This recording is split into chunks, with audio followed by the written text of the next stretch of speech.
नमस्कार, big debate में आपका स्वागत है। मैं हूं आपके साथ दीपक भदौरिया। पूर्व मुख्यमंत्री कमलनाथ ने मंगलवार को राजधानी भोपाल में पार्टी के सभी विधायकों को डिनर पर बुलाया और ऐसे में राज्यसभा चुनाव से पहले इस डिनर पॉलिटिक्स के कई मायने निकाले जा रहे हैं। इसी पर चर्चा करेंगे। पहले देख लेते हैं ये रिपोर्ट। मध्य प्रदेश की 5 राज्यसभा सीटों पर चुनाव का ऐलान हो गया है।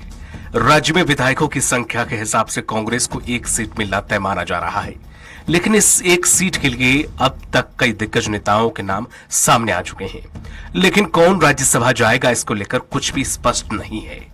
वहीं मंगलवार को पूर्व मुख्यमंत्री कमलनाथ ने अपने निवास पर कांग्रेस के सभी विधायकों को डिनर पर बुलाया है। ऐसे में राज्यसभा चुनाव से पहले कमलनाथ की डिनर डिप्लोमेसी पर सियासी गलियारों में चर्चाओं का बाजार गर्म है। दरअसल राज्यसभा चुनाव में प्रत्याशियों के लिए 15 फरवरी नॉमिनेशन का आखिरी दिन है। मध्य प्रदेश में अब तक कांग्रेस ने प्रत्याशियों का ऐलान नहीं किया है, लेकिन हाल ही में दिल्ली दौरे पर गए कमलनाथ ने कांग्रेस के पूर्व राष्ट्रीय अध्यक्ष सोनिया गांधी से मुलाकात की थी। इसके बाद अचानक से सियासी गलियारों में राज्यसभा की रेस में उनका नाम आया। माना जा रहा है कांग्रेस कमलनाथ को राज्यसभा भेज सकती है। ऐसे में विधायकों को डिनर पर बुलाने की डिप्लोमेसी को इसी से जोड़कर देखा जा रहा है। मध्य प्रदेश में कांग्रेस की तरफ से कमलनाथ, अरुण यादव और पीसीसी चीफ जीतू पटवारी के नाम की चर्चा सबसे तेज है। इसके अलावा नेता प्रतिपक्ष उमंग सिंघार और पीसीसी चीफ जीतू पटवारी ने आलाकमान को पत्र लिखा है। मध्य प्रदेश के कांग्रेस के पूर्व राष्ट्रीय अध्यक्ष सोनिया गांधी को भी राज्यसभा भेजने को लेकर कांग्रेस के आलाकमान को पत्र लिखा है। माना जा रहा है कि कांग्रेस किसी ओबीसी नेता को राज्यसभा भेज सकती है। बहरहाल राजनीति में हर कदम के मायने निकाले जाते हैं। ऐसे में राज्यसभा उम्मीदवार के सामने आने से पहले कांग्रेस नेता कमलनाथ का विधायकों को डिनर पर बुलाना कई मायनों में अलग माना जा रहा है और राजनीति के जानकार इसे पॉलिटिक्स से जोड़कर देख रहे हैं। ऐसे में देखने वाली बात यह होगी कि कमलनाथ की डिनर पार्टी क्या सिर्फ रात्रि भोज तक ही सीमित रहेगी या फिर कमलनाथ की डिनर पार्टी किसी रणनीति के तहत की जा रही है। सलमान खान, स्वराज एक्सप्रेस।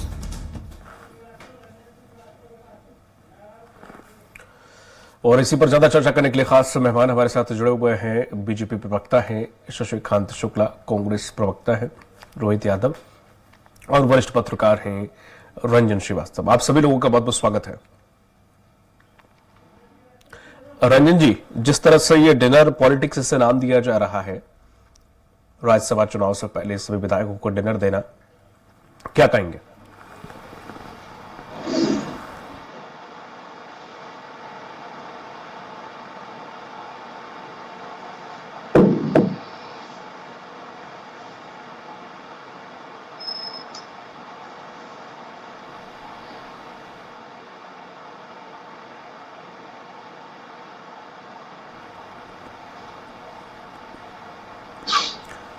रंजन जी, आप तक आवाज आ रही है?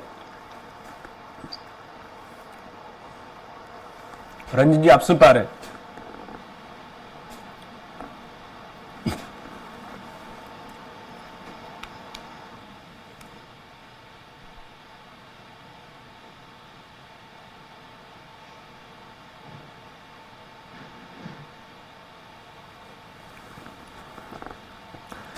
डिनर डिप्लोमेसी मध्य प्रदेश में कांग्रेस में इस वक्त काफी उठापटक का माहौल बना हुआ है। माना जा रहा है कि जो कमलनाथ जी ने डिनर पार्टी बुलाई है वो कहीं ना कहीं विधायकों को उनका मन लेने के लिए, उन्हें साधने के लिए बुलाई गई है। अब इस डिनर पार्टी के कई मायने निकाले जा रहे हैं।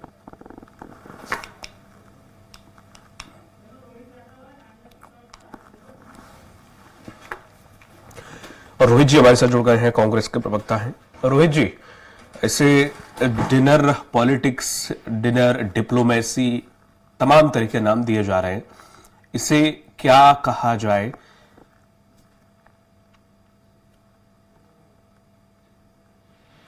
गांव के आधार पर राजनीति को रोहित जी, मेरे हिसाब से तो उचित। आपको मेरी आवाज आ रही है? जी जी जी, आपकी आवाज दर्शकों तक पहुंच रही है। शंकाओं के आधार पर, कयासों के आधार पर राजनीतिक मूल्यांकन किसी भी स्थिति में उचित नहीं होता, चाहे वो सत्ता के लिए हो, चाहे वो विपक्ष के लिए। विपक्ष का तो एक बनाने के लिए, सामंजस्य बनाने के लिए अगर लोगों का मिलना जुलना आवश्यक है, उनका आपस में बातचीत करते रहना बहुत आवश्यक है, तो ये उसी के तहत किया जा रहा है। इसे किसी और नए नजरिए से देखने की मुझे नहीं लगता कोई आवश्यकता है। ठीक है, लेकिन अक्सर ये चीजें जब भी देखने को मिलती है जब या तो चुनाव नजदीक हो या चुनाव के खत्म होने के बाद समीक्षा के लिए अक्सर ऐसी डिनर पार्टी का आयोजन तभी होता रहा है। तो इसलिए सवाल थोड़ा सा उठेंगे कि आखिर जब राज्यसभा चुनाव उसका समय नजदीक है और ऐसे में दिल्ली भी गए थे कमलनाथ जी, और ऐसे में अपने विधायकों को या अन्य विधायकों को मन मोहने के लिए या मन टटोलने के लिए कहा जा रहा है कि ये डिनर डिप्लोमेसी है। देखिए, वो यहाँ के सबसे वरिष्ठ मंत्री, पूर्व मंत्रीगण में से रहे, हमारे पूर्व मुख्यमंत्री भी रहे। तो जाहिर तौर पर परिवार के मुखिया के नाते ये उनकी जिम्मेदारी बनती है, भले ही वो अभी अध्यक्ष पद पे हैं या नहीं है, मगर परिवार के मुखिया के नाते जो उनका दायित्व है वो अपना दायित्व निभा रहे हैं कि अगर सारे परिवार का एक मंतव्य किया जाए और उन सबकी राय ली जाए तो इसमें मुझे नहीं लगता किसी भी तरह की किसी को कोई शंका होनी चाहिए या उसे किसी और संदेह की निगाह से देखा जाना चाहिए। वैसे भी कांग्रेस के लिए ये संघर्ष का वक्त है और संघर्ष का वक्त जो होता है वो परिवार के साथ मिलकर ही उसे काटा जा सकता है।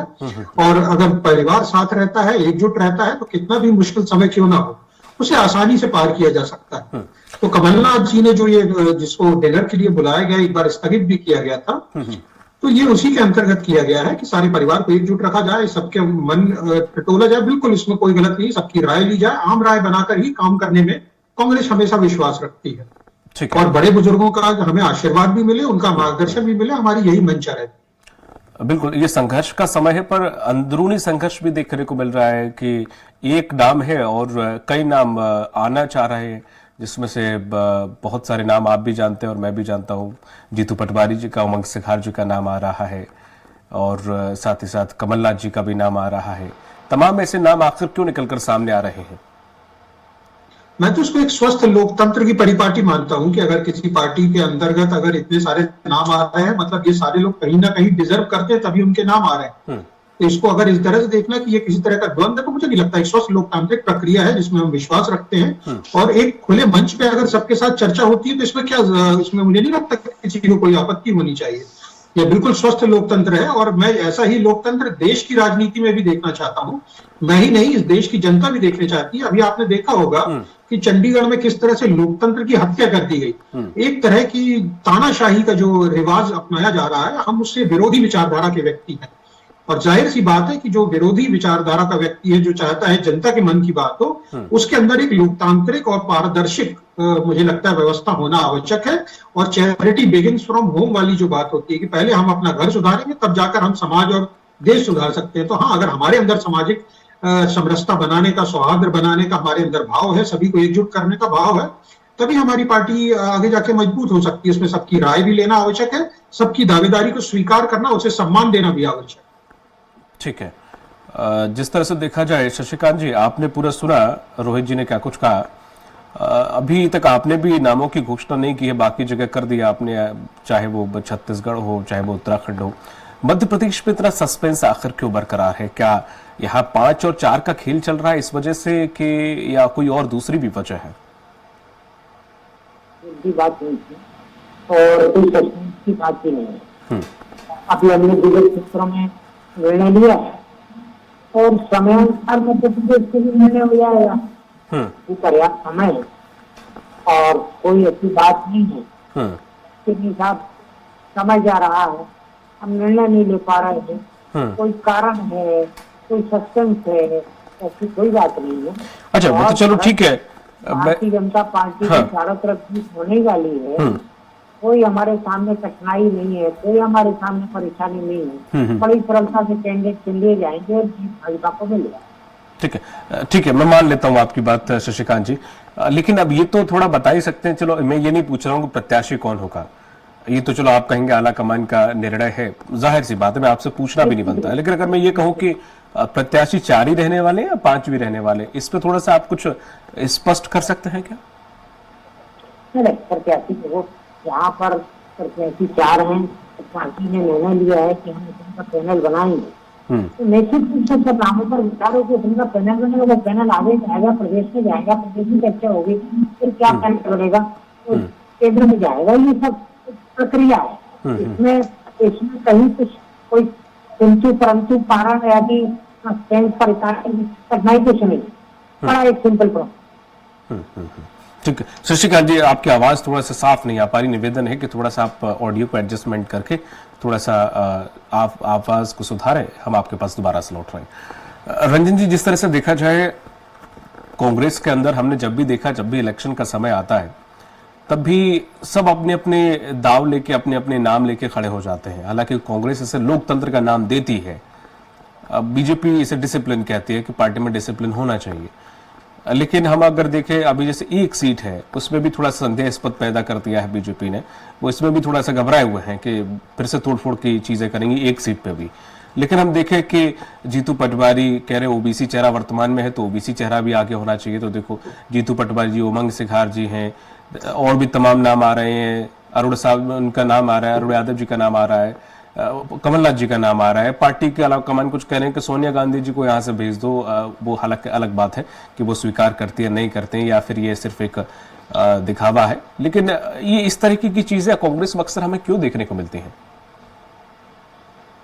देखिए, पार्टी में जो विधानसभा की हार हुई है, जब आवाज को कर रहा मैं इसको कर दूं, तो विधानसभा की हार के बाद जो अभी सिचुएशन है कांग्रेस में, एक बहुत ही चिंताजनक स्थिति है। जीतू पटवारी अध्यक्ष बन चुके हैं, उनका भी बयान आया था सोनिया गांधी जी हम चाहते हैं वहां चले जाए। आवाज नहीं आ पा रही आपको उनकी, आवाज को तो नहीं कर रही। जी रंजन जी, आप बात रखिए, आपकी आवाज दर्शकों तक पहुंच रही है। रोहित जी को आवाज में थोड़ा सा दिक्कत है, मैं चाहूंगा कि थोड़ा ठीक कर दें इनकी आवाज जी। तो कमलनाथ जी का नाम आ रहा है।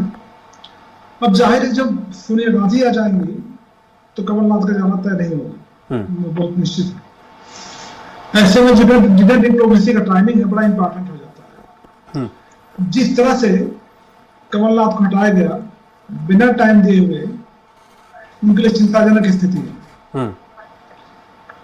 जीतू पटवारी अध्यक्ष बन गए, नेता प्रतिपक्ष है नहीं, लोकसभा चुनाव आने वाले हैं, और उन्होंने अपनी तरफ से घोषणा कर दी कि आईसीसी उनको कैंडिडेट बनाएगी, जबकि आईसीसी से कोई भी अभी डिक्लेरेशन नहीं हुआ।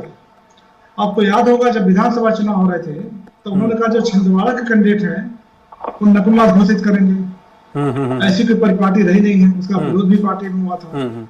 तो कमलनाथ के लिए क्रॉसरोड्स की स्थिति है कि कहां पे जाए। इसी में चर्चा भी चले कि भाजपा में जा सकते हैं, उन्होंने खंडन में किया है।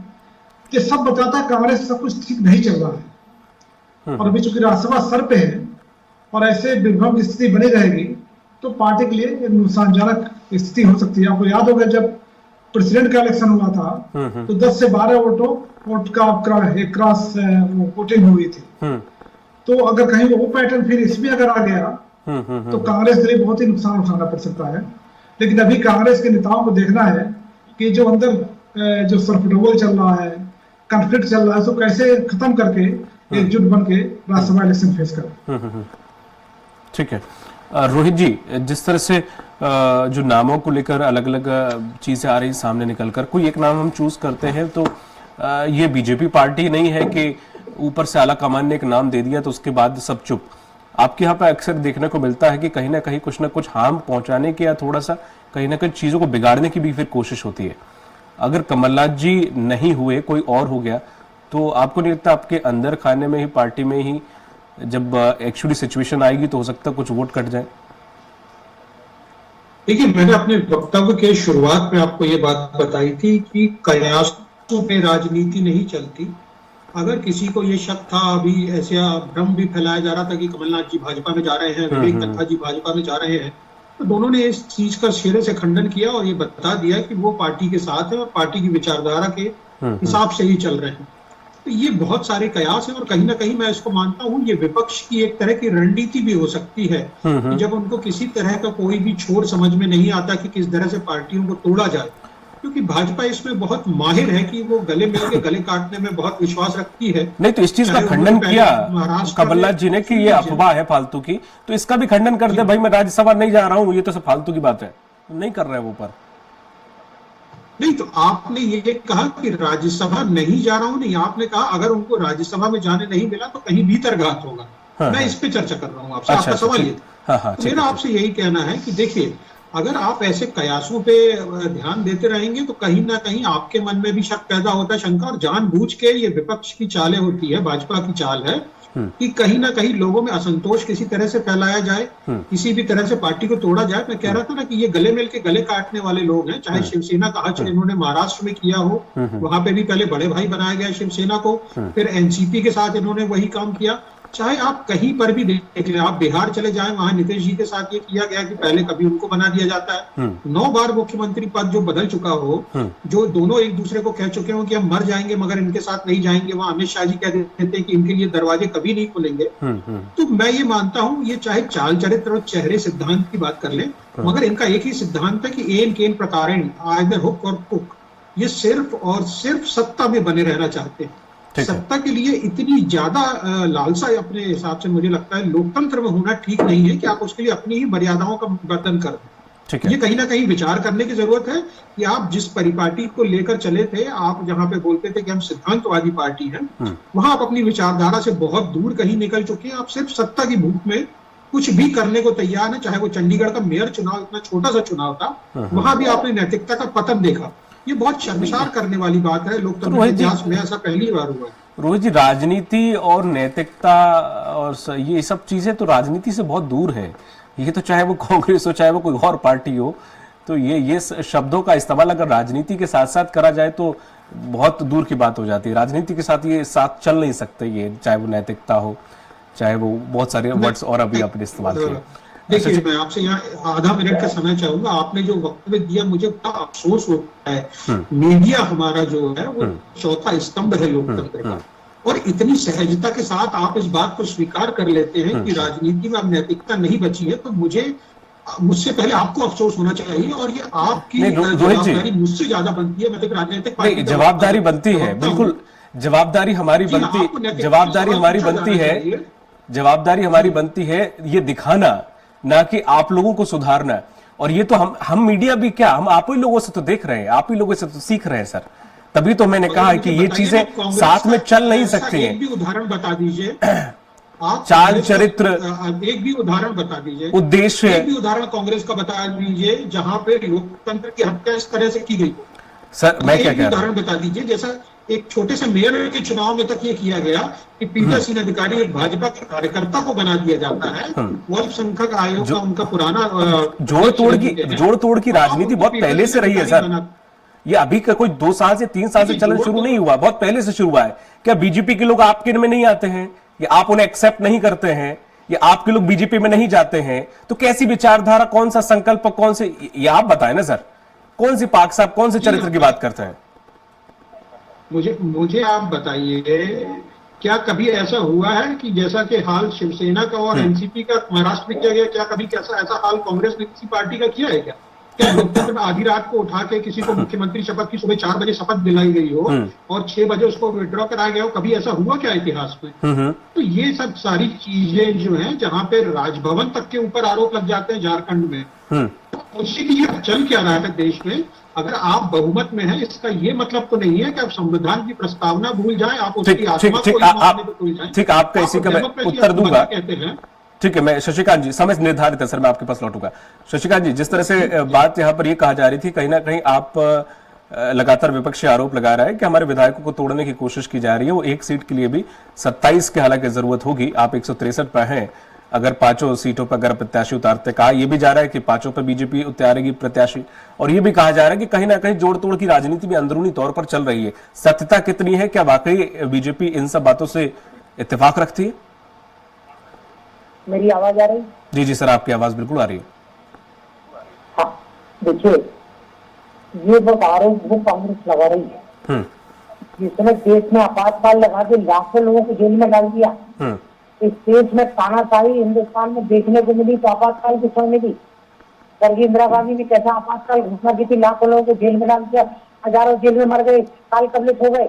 देश की क्या दुर्दशा थी, घरों से लोगों को उठा कर जो सरकार की आलोचना करे उसको उठा के बंद किया जाए, तो इससे बड़ा तानाशाही क्या होगी, इससे ज्यादा लोकतंत्र की हत्या क्या होगी?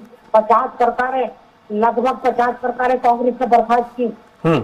राम जन्मभूमि पे जिस समय बाबरी ढांचा गिरा तो मध्य प्रदेश सरकार का क्या कसूर था? राजस्थान सरकार का क्या कसूर था? महाराष्ट्र में दंगा हुआ और ये 4 सरकारें बर्खास्त की गई। दंगा उत्तर प्रदेश में हुआ लेकिन 4 सरकारें बर्खास्त कर दी गई। ये किसने की थी? किसका कसूर था? क्या ये तानाशाही नहीं थी? क्या ये लोकतंत्र हत्या नहीं थी?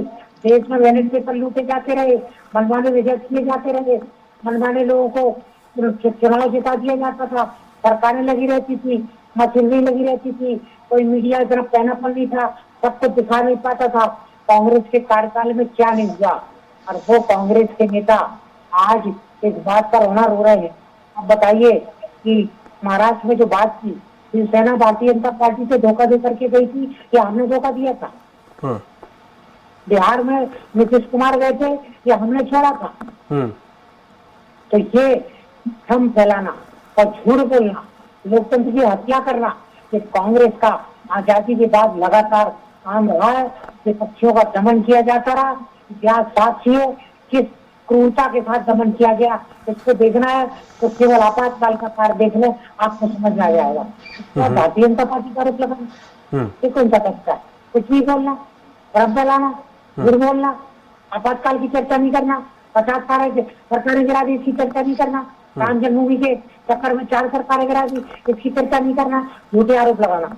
ये नहीं, ये सब तो ठीक है, ये सब भले किया हो या हुआ हो, लेकिन विधायकों की खरीद फरोख्त नहीं की। रोहित जी ऐसा कह रहे हैं कि ऐसे ऐसे करके रातों रात सरकार नहीं बदली हमने। कब से हुआ? अरे भाई, कांग्रेस के नरसिम्हा राव जी के कार्यकाल में तो सुप्रीम कोर्ट ने ये कहा कि हाँ खरीद फरोख्त हुई है। न्यायालय में जो मामला करोड़ों रुपए में सांसद खरीदे गए, पहली बार इतिहास में हंगामा हुआ, गड्डियां फेंकी गई, नगर किसके कार्यकाल में हुआ? किस सरकार ने खरीदा था?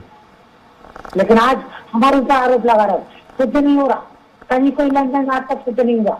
बोलना, भ्रम फैलाना, खरीद फरोख्त हो रही, 25 करोड़ में हो गई, 50 करोड़ में हो गई, केजरीवाल आरोप लगा रहा है, अब सीबीआई जा रही है, वही बताइए। तो वो भाग रहे।